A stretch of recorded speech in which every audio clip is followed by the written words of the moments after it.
Hey, Happy New Year. Welcome to 2018. I am sitting here at my favorite office, Carolyn Coffee Roasters, having a great cup of coffee this morning, and wanted to share with you the first Jumpstart of 2018.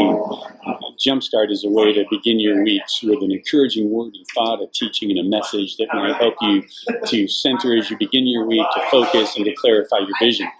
So the first one I want to talk to you about today is what's your vision for your life, your family, and your work for 2018? See, because if you don't have a clear vision, any strategy you attempt to put in place is going to fail. See, it all begins with a vision.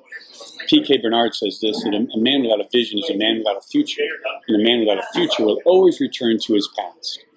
Here's a definition of vision: a state of being able to see, the ability to think about a plan, the future, with imagination or wisdom. It's a mental image of what the future will or could be like. See, vision is not only what we see, but also the way in which we see things. Or another way to put that is the lens from which we see through. Those lenses are formed from our lives' experiences, good and bad. If you've ever worn a pair of glasses and they've had a scratch on them, everything that you look at will have that scratch on them as well. You know, Paul prayed that the eyes of our heart would be enlightened, that we would see clearly. You know, it's important to establish a clear vision as you begin this new year and recognize that you may be viewing life through scratch lenses. Now, let me suggest a few easy steps to go through as you set your vision for this year. And I would do it in this order. The first one is pray. You know, prayer is simple. It's a conversation with God. Don't make it complicated. What have you got to lose? What would you rather have? A vision for your life that originates with you and is potentially formed by the scratches of your life, or the vision of your life that comes from the one who created you and who sees you not through scratch lenses, but rather through the perfect heart of love that has a future and a hope for your life? So number one, in prayer, do this. Would you ask God what his vision and priorities are for your life? Then ask him to clean your glasses so you can see what he sees.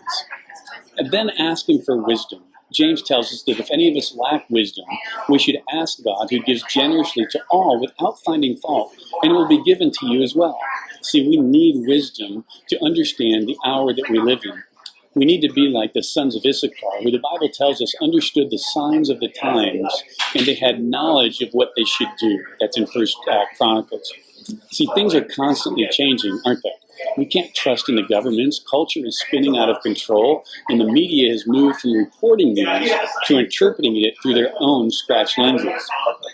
Now, once you've prayed and you have an idea of God's vision for this year, you need to ask a few more questions. First of all, identify the obstacles. What are the potential roadblocks and obstacles that if you do not address or deal with can help you achieve your vision? So what in you needs to change?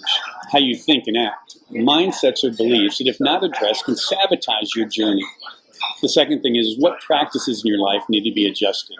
What behaviors and actions are you engaging in that, if you don't change, are going to sabotage your journey?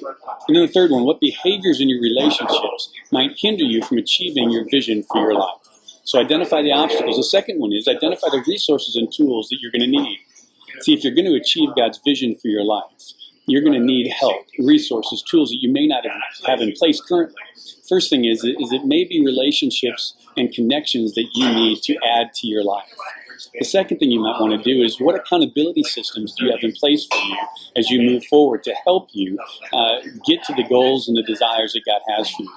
And the third thing, when you identify the resources and tools you're going to need, are what skills that you currently lack that you're going to need to either update or gain. The third thing you need to ask yourself is you need to count the cost. See, everything we do has a cost to it. Following Jesus is costly. The Gospels tell us that if we're going to follow Jesus, we must be willing to pick up our own cross and follow him.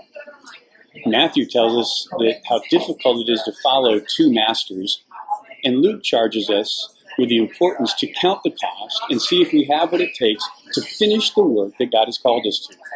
What cost might you have to pay to achieve God's vision for your life? And are you willing to pay it? Well, that's today's Jumpstart. I hope you've been encouraged. I hope you've got some tools and thought processes that you can engage in as you move forward. I pray you are encouraged for this year, that you have God's vision and his wisdom as you move forward. Could this be the best year yet of your life? I believe it can be. With God at the controls and a clear vision, anything is possible. And let me say to you that if you're interested in learning more about how to tap into God's vision for your life or other coaching and teaching topics, message me or email me at rick@revivalrivers.org.